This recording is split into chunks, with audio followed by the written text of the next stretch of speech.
Those of you who watched our daily and sometimes twice daily Team Kentucky updates during the height of the pandemic know the integral role that my good friend, the late Virginia Moore, played in helping us to get through it and to get through it together.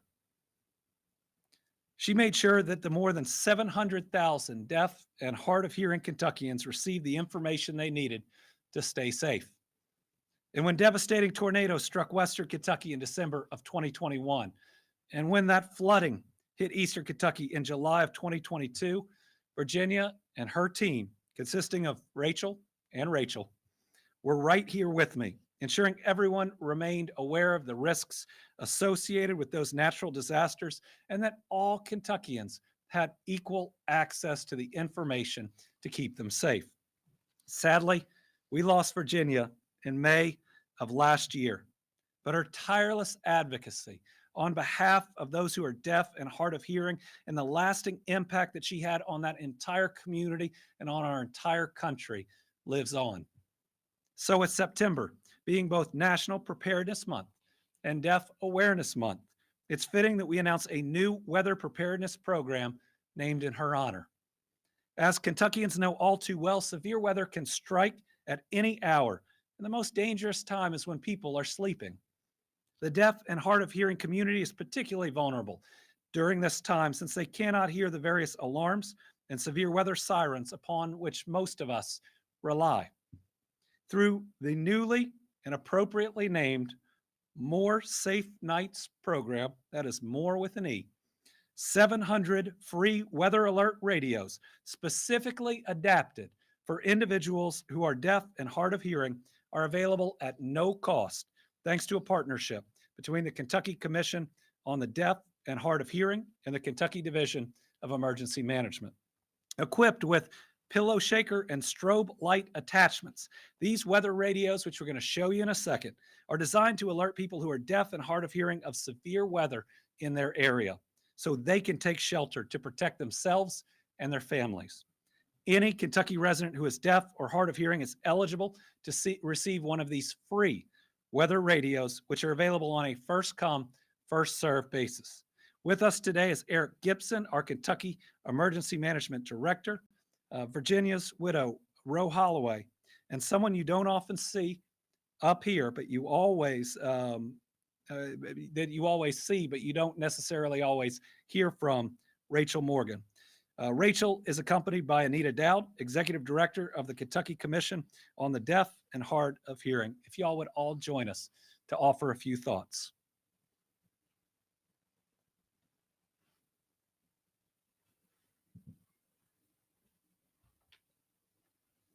Come on up.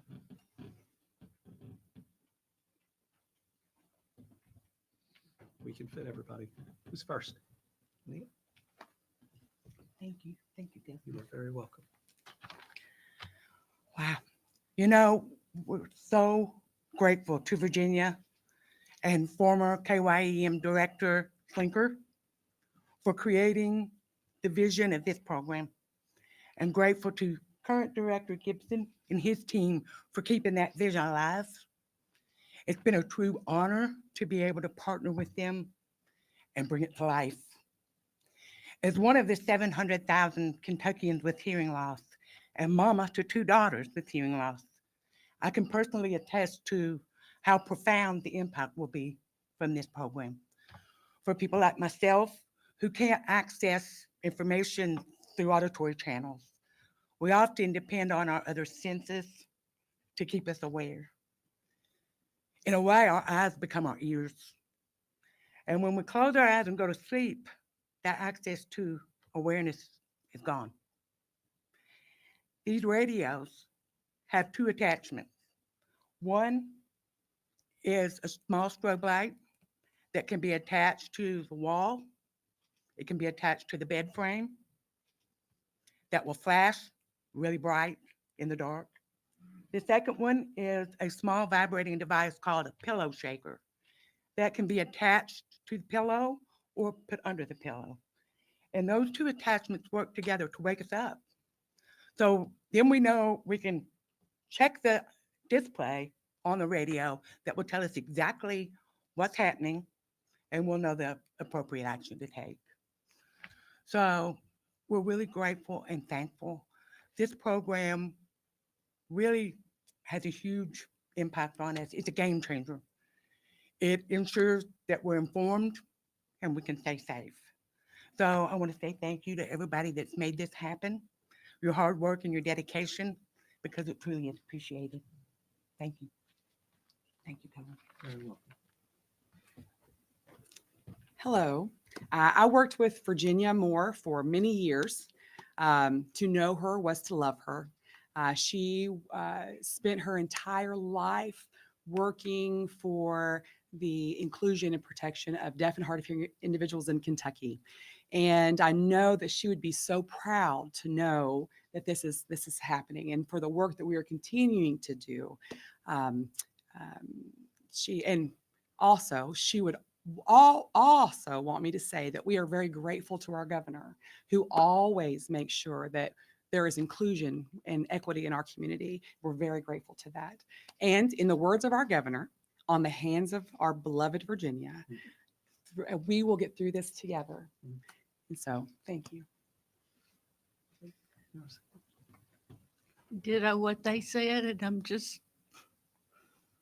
very touched to see her legacy carried on. This was her passion.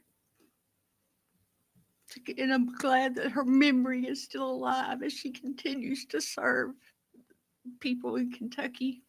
And very grateful to the governor for including me in things like this. So I know she's still here.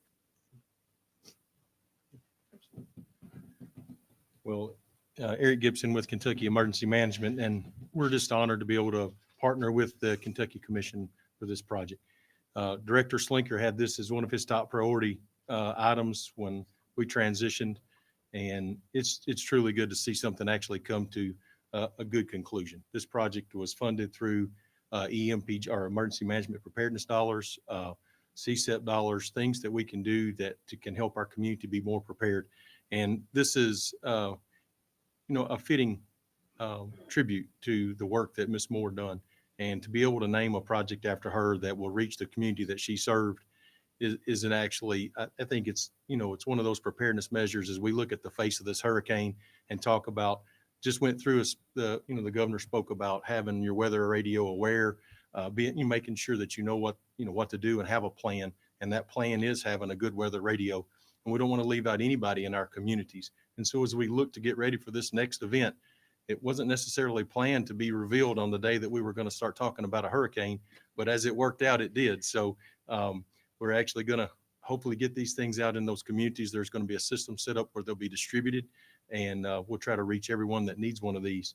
But it's just a great fitting project, and it's one that should carry on, and I'm very proud to be a part of it.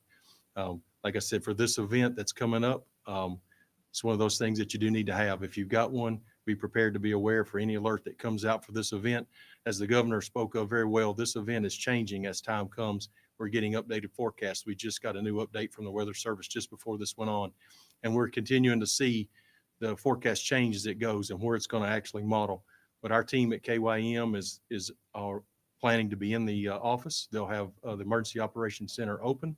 We'll be watching out for these weather alerts. We're going to have swiftwater teams available. They're already been alerted. We have air assets available. So if the need does arise, we are ready to serve the Commonwealth. Thank you very much, and I'm glad to be a part of this project. Thank you for letting me continue. Thank you. Yes, sir. Thank you. So, thank you.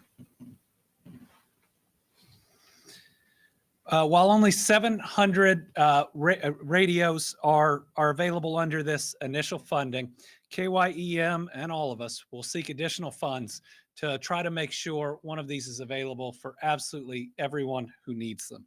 To apply online, visit the Kentucky Commission on Deaf and Hard of Hearing's website, which should be on the screen, or call the phone numbers that are also going to come up on the screen. That's okay. We like seeing Virginia's picture that much more. Those numbers are 1-800-372-2907 or 502-416-0607. We'll make sure all of that is in the press release that will come out. We'd ask members of the press to try to get that out there, so members of the community will see how to apply. I hope we get all 700 out very quickly. I think Virginia would have loved this program, given how we met and how she changed the world so much at the beginning of one emergency that we didn't know would last as long as it did. But very proud of Rachel and Anita for helping to see it through, along with KYEM. Virginia has a legacy for service that is living on with new programs that have even come about after we lost her. But you know, the body may be mortal, the soul's eternal. I know she's here. I know she's proud of us. I know she probably has something she thinks we should do better, and we'll have to figure out what that is. I'll always remember Virginia for a number of things. Most people would think it's what happened up here, but every day when I left, the updates, I'd go back to my office, I'd review any new information we had, and then I'd walk home, going to see my family. And every day, Virginia would be sitting outside, working with other individuals to make sure the information got out to those who needed it. And every day she'd look at me and say, I hope you're okay and take care of yourself. That's pretty special. That's who she was, looking out for everybody else, including me.